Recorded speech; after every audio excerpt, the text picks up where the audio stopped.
Hey guys, this is Doc Neo and welcome to my vlog. And today we will be unboxing the newest device from DJI, the OSMO Pocket. So everyone was surprised when they announced this new product, and it's basically a direct competitor of the GoPro Hero 7. So it comes in a parang plastic siyang case. Let's just get to it. Tanggalin natin itong plastic. And then covered siya nitong paper. It's very nice and compact packaging. Oops, what's this? It's in Japanese and there's a QR code. Oh, yeah.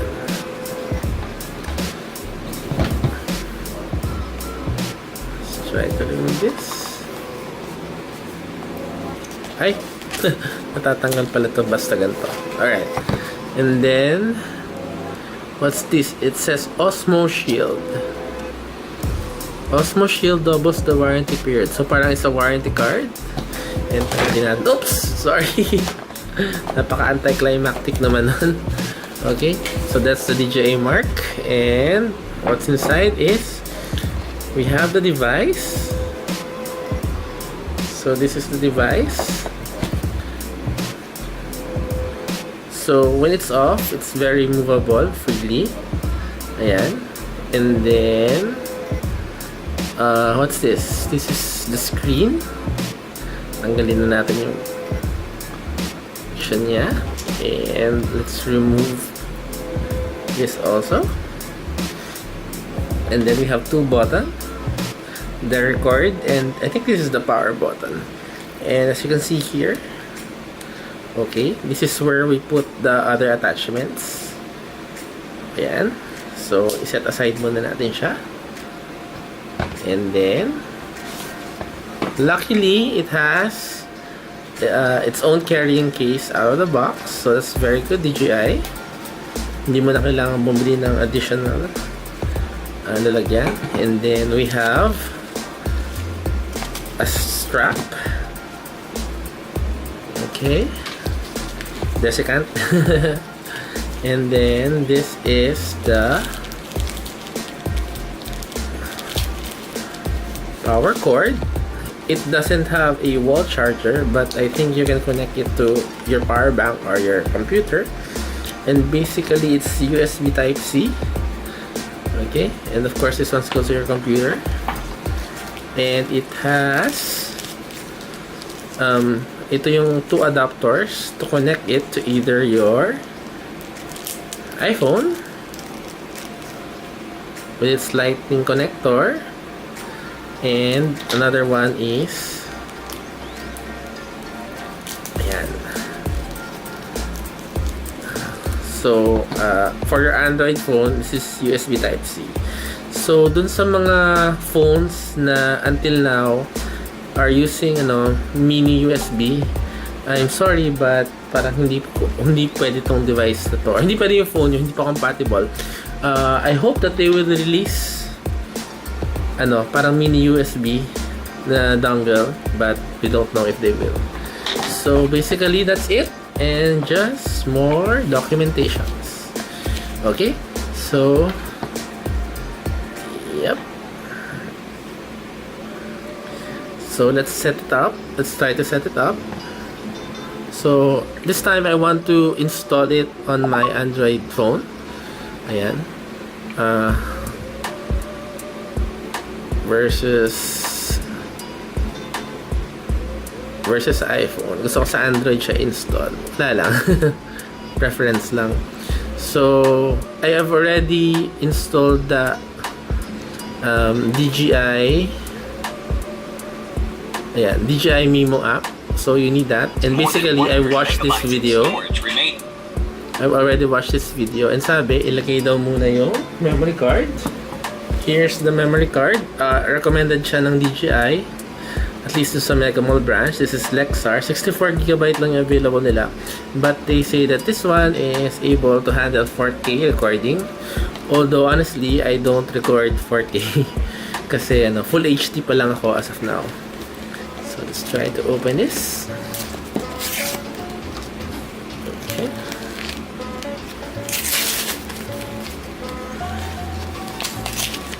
Yan. Set aside. Sabi, ilagay daw ang SD card first. So, the SD card, dito siya nilalagay sa side ng device. Ang velvety nung the touch, hindi ko siya ma-describe. Parang brushed metal finish. Tapos this one is parang velvety yung feel, but it's actually rubber for better grip. Ayan, so I take it get this out. So natin like so. Usually naman there's only one way to insert a micro SD card. So kung hindi pwedeng ganon, baka baliktad. True enough. Ayan. And it snaps like so.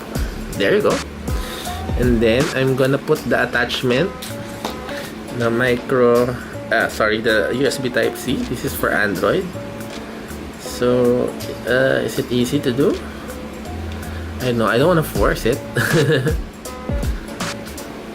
But yeah, like so. Medyo parang tough siya ipasok. And then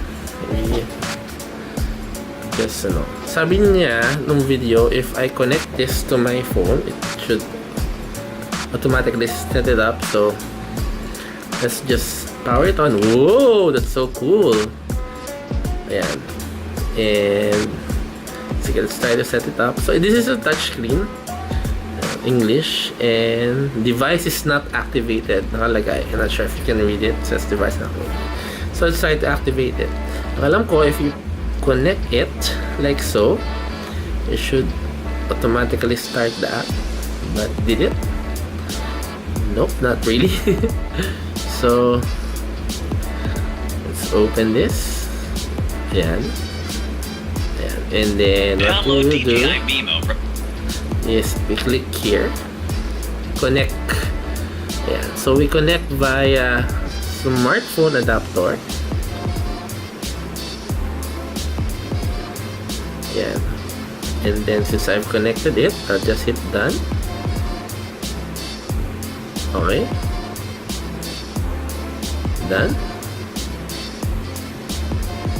Plug your device and start. But it's already plugged in. Okay, nothing's happening. Ayun, there you go.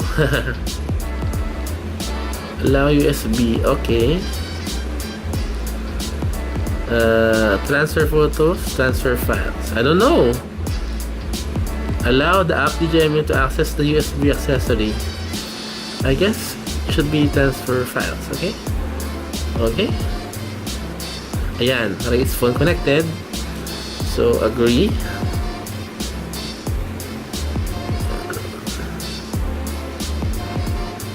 It's gonna this activation. Yeah, so it's activating my account or the device. Yay! It's activated. And supposedly, yeah, it's working already. I'm supposed to update the firmware first, so I go home. Let's see. So basically, it's already working. And it'll take some time for me to get used to this. And oh, it's easily disconnected. Maybe it's because of my case. Okay. So I'll just try to remove it first. Yeah. So basically, guys, this is the DJI Pocket. Oh, that's so cool. And yeah, I'm gonna enjoy having fun with this device, and maybe I could do a little review later, but for now I just want to show you what's inside the package. So again, this is Doc Neo saying be informed, stay inspired, and I'll see you on my next vlogs using this DJI OSMO Pocket. Bye-bye!